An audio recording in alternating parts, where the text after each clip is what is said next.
one miss would be enough. So they say. Yeah, I remember when our family had the family meetings with the building company, the stonemasons. Yeah.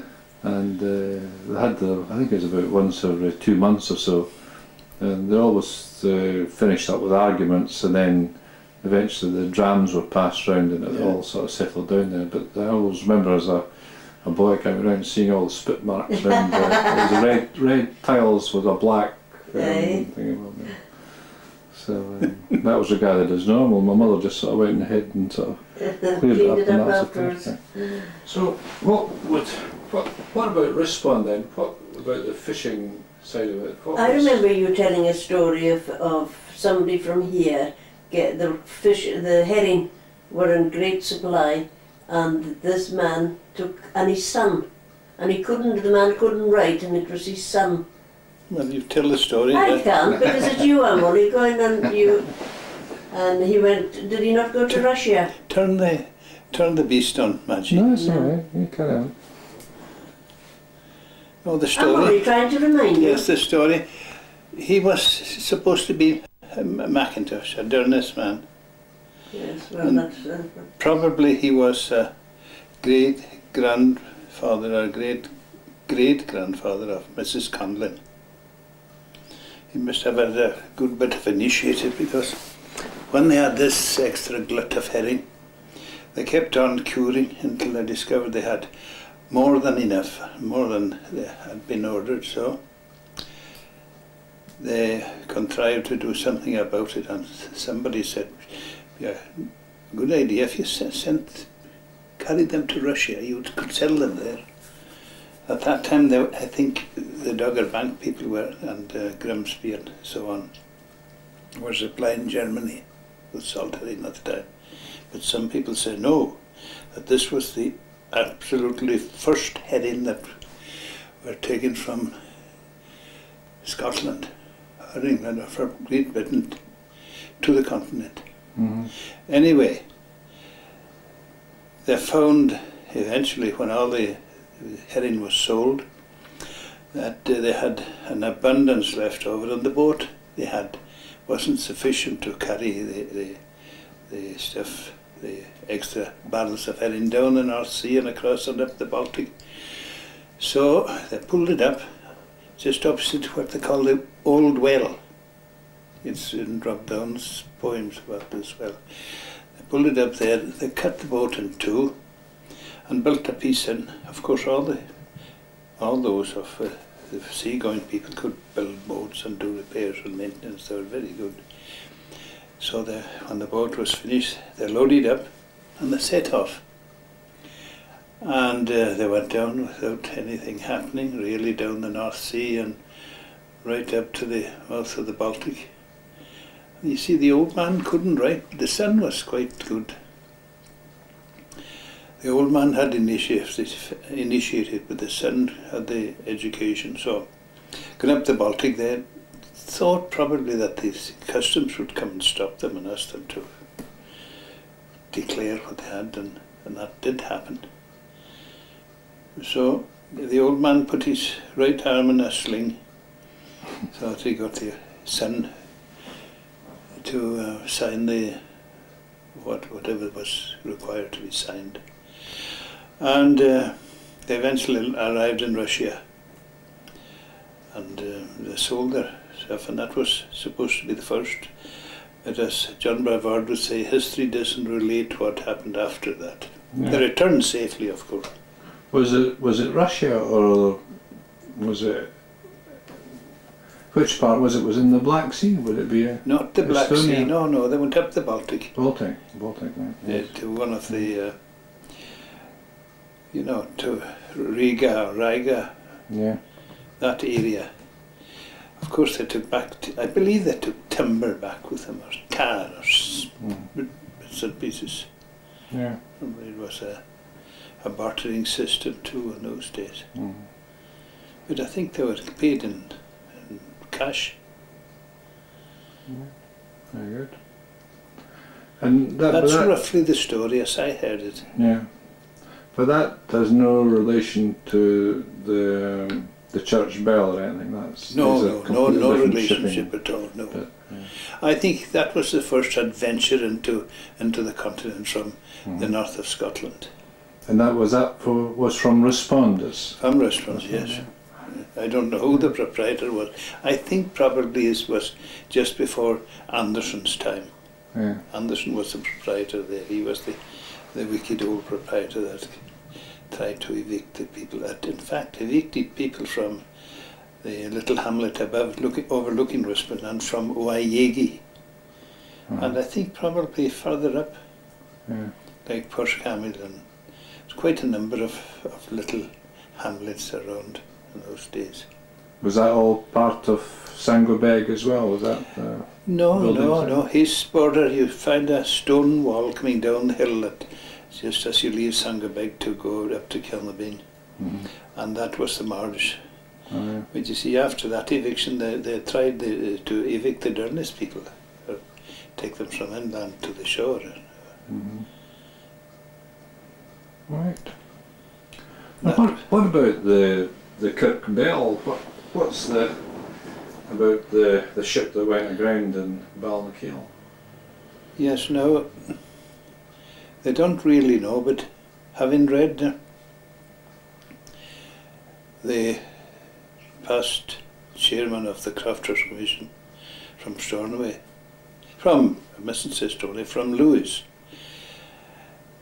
James Shaw Grant, he mentioned this in his book, that I think it's his grandfather's boat, who was traded between the Baltic ports and this country, Scotland anyway. And he went for a cargo of wood. I think it was specially ordered, a cargo of wood. And coming back through up through the North Sea, I say up because it's up north. Coming back through the North Sea, they had a terrific gale and tore their sails to shreds, and they were driven before the gale. It was a southerly gale, and they got right up to the Pentland, and it calmed down then, so there were bits of extra sail they sailed along.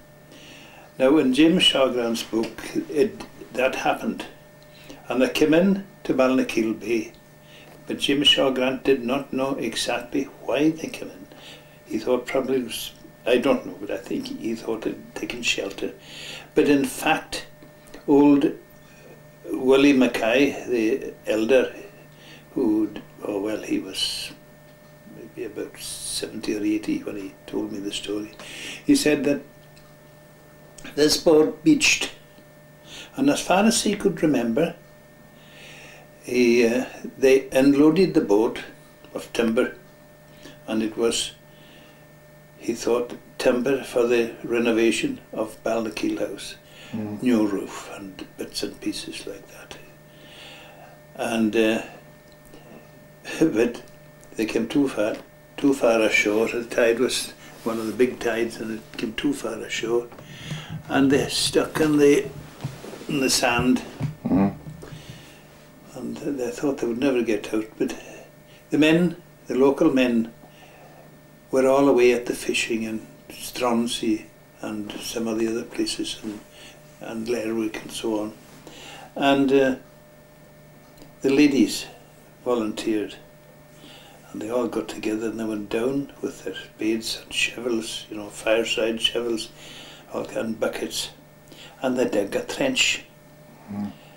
They followed the tide as it went out, and they dug a deep trench right out, and they dug round the boat until it was moving in the sand, and they knew it wasn't stuck then, and they thought it was sinking. They kept taking it away, so let the air in, so that, and eventually the tide returned, of course, and luckily the boat floated. And they returned to Stornoway, and that's in James Shaw Grant's book, and it's James Shaw Grant's grandfather's boat. He wasn't the skipper of it, but he was the owner of it. And before he left, he was so grateful that he donated the in appreciation of what they had done for him, he donated the bell of the ship, because it's the ship's name that's on the bell as far as I can remember, but it's in James Shaw Grant's book. They said, in his book he said that it was a bell from a pirate ship, that they had as a present from some other ship. That was the one, was that the one you mentioned earlier, the June? Was that the June? Yes, it was supposed to be the June, which was the pirate ship. Aye. But in fact,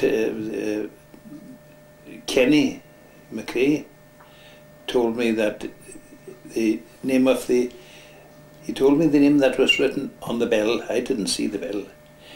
And it's the same name as was on James Shaw Grant's ship. So the story is true. He donated it to the ladies of Durness.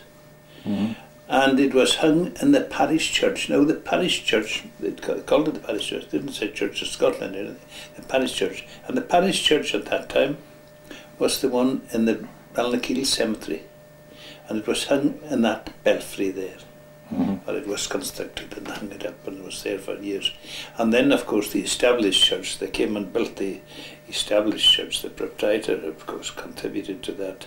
And the funny thing about it's now Ken McRae's workshop, but when they're building it, it was built where Christopher the Green's green is.